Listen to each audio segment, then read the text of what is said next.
Welcome to ஊர்வது அறிவு. இந்த விட நம்ம ப்ராப்ளம்ஸ் ஆன் ட்ரெயின்ஸ் அப்படின்ற டாபிக்ல எக்ஸாம்பிள் ப்ராப்ளம் 2 பார்க்க போறோம். என்ன கேட்டிருக்காங்கன்னு பாத்தீங்கன்னா, a train is moving at a speed of 132 kmph. Solution first கொடுத்திருக்கிறதெல்லாம் எடுத்து எழுதிக்கலாம். ஸோ ஸ்பீட் எஸ்ன்னு வச்சுக்கலாம். Speed is equal to 132 kilometre per hour. If the length of the train is 110 metre, அதாவது ட்ரெயினோட length L is equal to 110 மீட்டர்னு கொடுத்திருக்காங்க. How long it will take to cross a railway platform of 165 metre. So இது வந்து LTன்னு எடுத்துக்கலாம். ஏன்னா ட்ரெயினோட லென்த் ஆஃப் அ பிளாட்ஃபார்ம் கொடுத்திருக்காங்க is equal to 165 metre. So இங்கே நம்ம டைம் டேக்கன் தான் கண்டுபிடிக்க போறோம். Time taken is equal to distance by speed. ஸ்பீடுன்றது நம்மளுக்கு 132 kmph கொடுத்துட்டாங்க. டிஸ்டன்ஸ்ல ஒரு ப்ராப்ளம் இருக்கு. என்னன்னு பாத்தீங்கன்னா, ட்ரெயினுக்கும் லென்த் இருக்கு, அதே மாதிரி பிளாட்ஃபார்முக்கும் லென்த் இருக்கு. சோ இப்போ டோட்டல் டிஸ்டன்ஸ் நம்ம என்ன எடுத்துக்கணும்னு பாத்தீங்கன்னா, length of the platform plus length of the train எடுத்துக்கணும். சோ அப்ப distance travelled D is equal to length of the train 110 metre plus length of the platform 165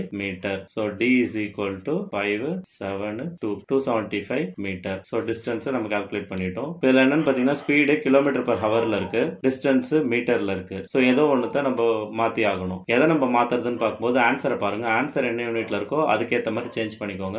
answer செகண்ட்ஸ்ல இருக்கிறதுனால நம்ம ஸ்பீடை கன்வெர்ட் பண்ணி எழுதிடலாம். So speed is equal to 132 into 5/18 metre per second. So 6 table cut பண்ணும். 6 3s are 6 2s are 12, balance on 12, 6 2s are 12, 22. So speed is equal to 2s are 10, balance on 2s are 10, 110/3 metre per second. So இப்போ நம்ம time taken கண்டுபிடிச்சலாம். Time taken T is equal to distance by speed is equal to 275/110/3. So is equal to 275 into 3/110. So 11 table try பண்ணி பார்ப்போம். 11 1s are 11, 0. 11 2s are 22, balance 555. 11 5s are 55. 5 2s are 10, 5 5s are 25. So is equal to 15/2. So இது நம்ம வந்து 7.5 seconds எழுதலாம், இல்லனா 7 1/2 seconds எழுதலாம். ஆன்சர்ல எப்படி கேட்டிருக்காங்களோ அதுக்கு ஏத்த மாதிரி கன்வெர்ட் பண்ணி எழுதிக்கோங்க. இதுதான் ஆன்சர். இந்த வீடியோல ஒரு ட்ரெயின் ஒரு பிளாட்ஃபார்மை கிராஸ் பண்ணும்போது எவ்வளவு டைம் ஆகுதுன்றத